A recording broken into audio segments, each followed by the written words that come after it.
You meet someone new, they smile, they say their name, maybe they even repeat it twice, and for a moment it feels like it sticks.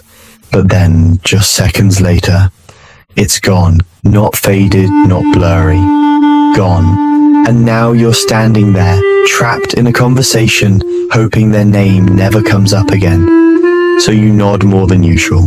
You avoid saying it, you wait for someone else to say it first, just so you can hear it again. And in that moment, a quiet thought creeps in.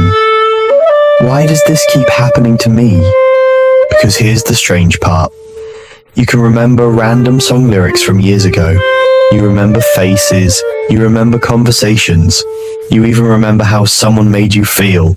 But their name, the one thing you actually needed, slips away. And if this has ever happened to you more than once, this isn't just forgetfulness. There's something deeper going on. Because forgetting names is not really about memory. It's about attention. And even more than that, it's about how your mind prioritizes meaning. Let me explain. When someone tells you their name, your brain is making a split-second decision. Is this important or not? And here's the uncomfortable truth. Most of the time, your brain quietly decides, not yet. Not because you don't care about the person, not because you're rude, but because at that exact moment your mind is busy doing something else. Something most people don't even notice. It's trying to manage the pressure of being present. Think about it. When you meet someone new, what's really happening inside your head? You're thinking about how you look, what to say next, whether you sound confident, whether they're judging you, whether you're making a good impression. Your brain isn't relaxed, it's performing. And when the brain is performing, it doesn't absorb, it filters, it trims away anything that doesn't feel immediately essential. And unfortunately, names often fall into that category. But here's where it gets interesting, because people who frequently forget names aren't careless. In fact, many of them are the opposite. They are often more mentally active, more self-aware, and sometimes more anxious in social situations, which creates a strange paradox. The more you care about the interaction, the less likely you are to remember the name, because your attention is divided.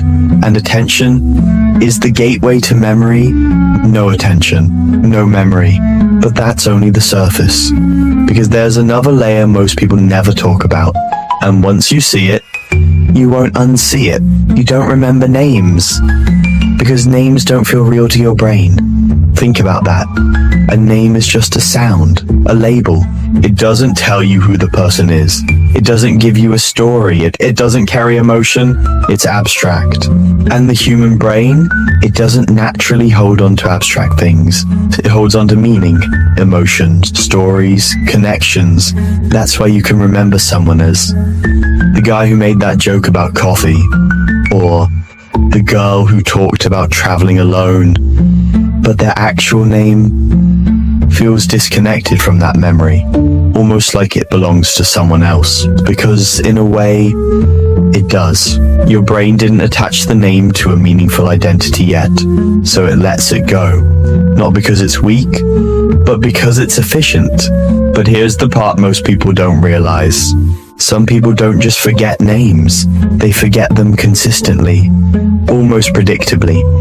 And that says something deeper about how they process the world. These are often people who experience conversations internally, more than externally. While talking to someone, they're also analyzing tone, reading expressions, interpreting meaning, thinking ahead, replaying what was just said. There's a quiet storm of thought happening beneath the surface. And in that storm, a simple piece of information like a name doesn't always survive, but there's something else hiding here, something even more human, because sometimes forgetting a name isn't about distraction, it's about emotional distance, not in a negative way, but in a protective way. When you meet someone new, your brain doesn't instantly assign importance. It waits, it observes, it asks quietly, is this someone I need to invest in? Until that question is answered, it keeps things lightweight. surface level, including the name, because remembering a name is actually a form of commitment. It means, I see you, I recognize you, I'm storing you. And your brain doesn't always do that immediately, especially if you've had experiences where people came and went, where connections didn't last, where remembering someone didn't really matter in the long run. So instead, your mind adapts. It becomes selective, not in a conscious way, but in a quiet, automatic way. And that selectiveness can look like forgetfulness, but it's not random. It's patterned, and here's where things take a turn, because if you've ever felt embarrassed about forgetting names, there's something you should know.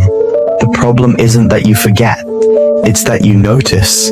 There are people who forget names all the time, but never feel bad about it. They ask again, they laugh it off, they move on. But if you're the kind of person who feels that slight discomfort, that internal tension when you realize you've forgotten, that says something about you. It means you care about connection. You care about how you're perceived. You care about getting it right.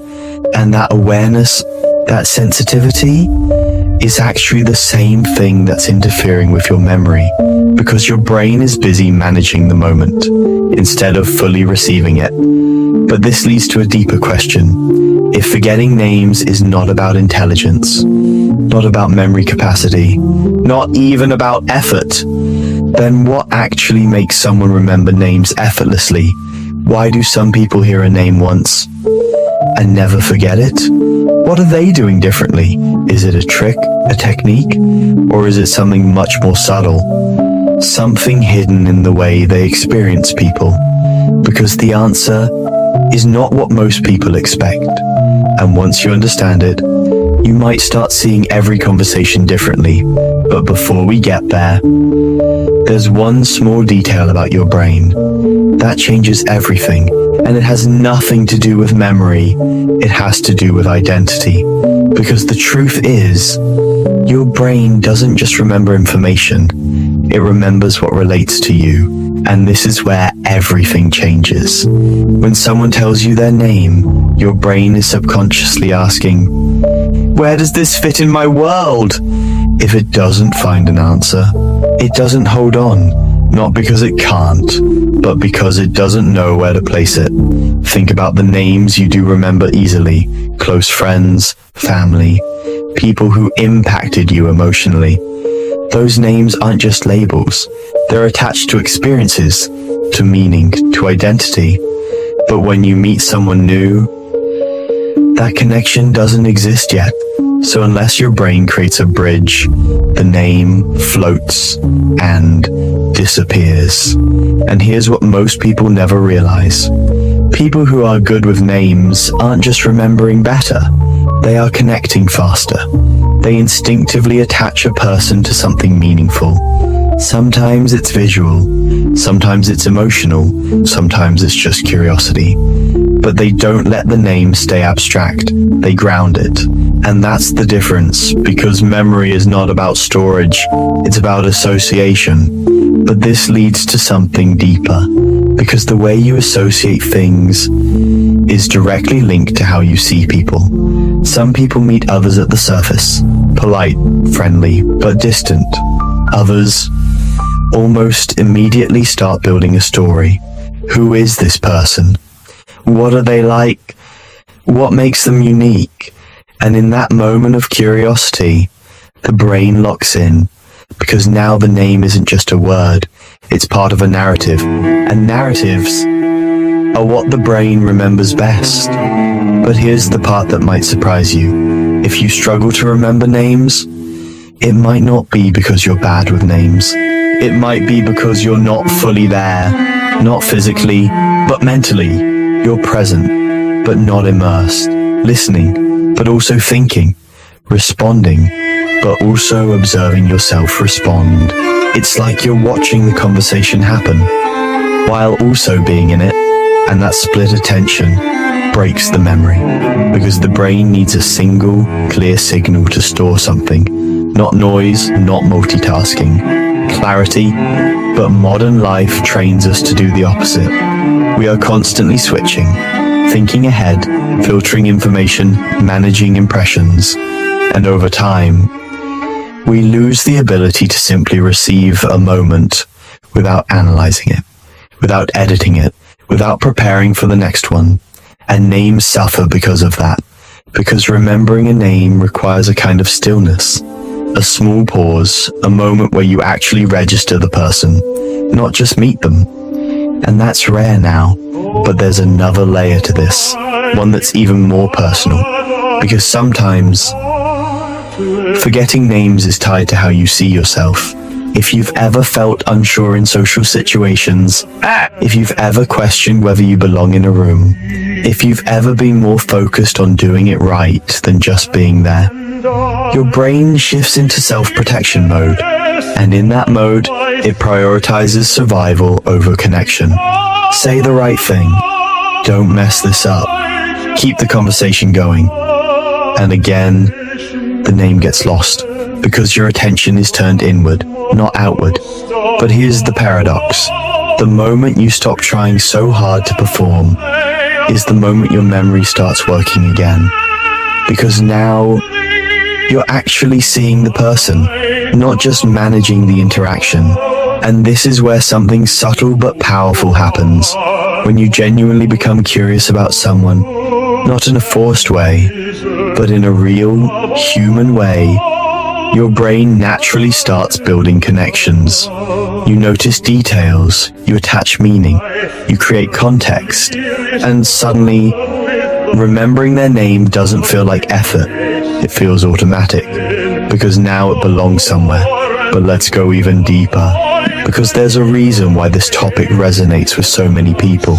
It's not just about forgetting names, it's about what that forgetting represents. That quiet moment of disconnection, that feeling of I should have remembered, that small sense of guilt, and maybe even the fear of being seen as careless.